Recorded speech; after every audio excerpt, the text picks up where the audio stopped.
The market sinks, and it looks like we're finally getting the pullback we've been looking for. This is Invest with Jacob.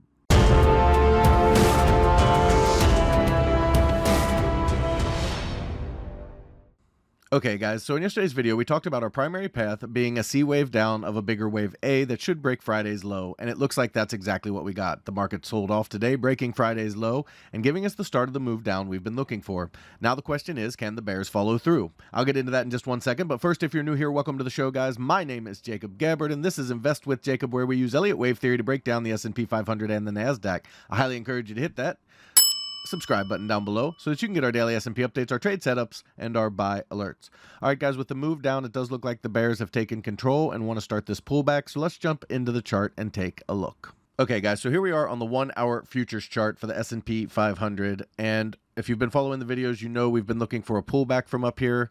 And it looks like we've got the start of that with an A, B, C down. Now, this C wave does look like it concluded wave 3 toward the end of the day. Now we look for a wave 4 bounce and then a wave 5 lower into the 39.65 area to 39.80 area. From there, we'd look for a B wave bounce back up towards 40.30 or so, and then the C wave down. Now, we have been talking about the 37 to 3800 to the downside, and that is still our support area here. But I do think it's going to come in at a little bit toward the upper end of that support, like 3775 to 3800. And the reason is the extra push here that we got higher, and the pattern that we have to the low side kind of sets up for that 3800 area. And that's exactly where we thought we'd be. So it does look like it's possible the upper end of support is going to hold there and we'll be closer to 3,800 than 3,700. And then from there, we'd look for the strong move up toward the 4,300 plus region to complete this ABC move that we've been talking about for a while now. Now, for the bullish case, they did not invalidate the bull move just yet. In that case, remember, we said that all of this wave A, this bracketed wave A right here, was done. And we got an ABC flat for wave B. And then this was 1 of 3. And we had counted this one here as 2 of 3. Technically, they can go all the way down to this 39.40 area before it invalidates. But if they break through 39.81, then it really becomes less likely that this is going to be a wave 2 of 3 and then come back. So it isn't invalidated. You'd like to see it hold around the 39.80 area.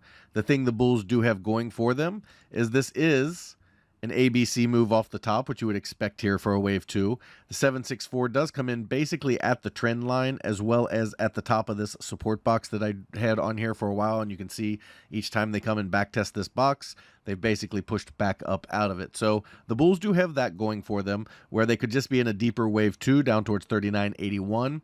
And then you'd see an impulsive move higher that would come back and take out this high and head towards 4,300 sooner than later. Our primary path based on the MACD on the daily, which I showed you guys yesterday, how overbought it is that we need more downside to completely reset the MACD for another push higher.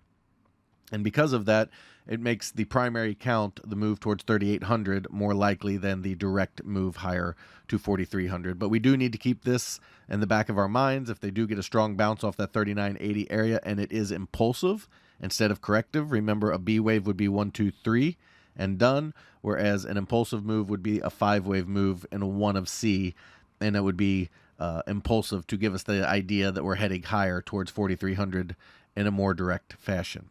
All right, so over on the NASDAQ, okay, we have very similar counts on the NASDAQ. They have not actually moved below their Friday low, so they are still hovering just above it where they found support. And the NASDAQ could also have the same bearish and bullish count. So we have the A, B, C setup that we've been talking about down toward the 11,650 area. Then we look for a B wave bounce up back up toward 11,800 to 11,900, and then a move down towards that 11,100 to 11,000 area to complete that ABC pattern to the downside. For the bullish count, okay, they can either hold wherever they have held, okay, which in this case is just above the prior low, or they can push on down through it toward that 11,650 region, which would be the 764 retrace, and find support there before heading higher toward that 13,000 plus region more directly. So similar counts on both charts as you would expect. They do trade in step fairly often. And so with that, we're tracking them essentially in the same two paths. Guys, if you love the information that I put out in these videos and you'd like real-time market updates from me, you need to check out investwithjacob.com. There's a link down in the description. Go ahead and click that link and it will take you right over to the website. Once you're there, check out our membership plans area. We have 2 incredible plans and they both come with a 7-day free trial because I want you to get in there and make sure you love it and become part of our trading team before you ever spend a penny. You can cancel at any time. In our first room, the Invest with Jacob room, you get all of my real-time market updates, all of my buy and sell alerts, all of your Elliott Wave questions answered, as well as a midday video where you get in live with me to get all of your questions answered, and I go over exactly where we are in the counts so that we know which count is playing out and how to position our trades. We trade the SPY and the QQQ, and we swing trade, which means our trades can last anywhere from a few days to a few months, so we don't trade quite as often as a day trading room does. However, if you are looking for day trading as well as individual stocks, you need to check out PT's Throne Room.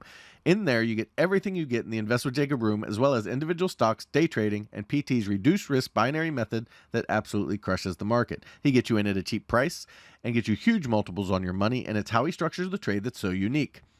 He also started a challenge account where he put $4,000 into a small account and trades it using mini ES futures, averaging 3 to 4% gains per week, showing you how to build a small account into a large retirement or savings account. Guys, we would love to have you in these rooms so we can make some money together. All right, guys, key takeaways for today. We're looking for the continued downside move. We could get a bounce here from the low of yesterday up in a wave 4 and then a wave 5 down towards that 39.80 to 39.65 area. And then from there, we'd look for a B wave bounce up towards 40.30 and then a move down towards that 3800 area. For the bulls, if they can hold the low at about 39.81 and give us an impulsive move up, then it could look like we're headed more directly towards 4300 in that alternate count. Over on the NASDAQ, same types of setups. We're looking for a continued downside pattern toward the 11,650 area to complete the C wave down before seeing a bounce up toward the 11,800 area, and then a move down towards the 11,001 to 11,000 area. However, the bulls can hold above 11,650 and get a bounce and get an impulsive bounce, and it would take us back up over the 13,000 area. Guys, that is the market update for today. I will talk to you tomorrow.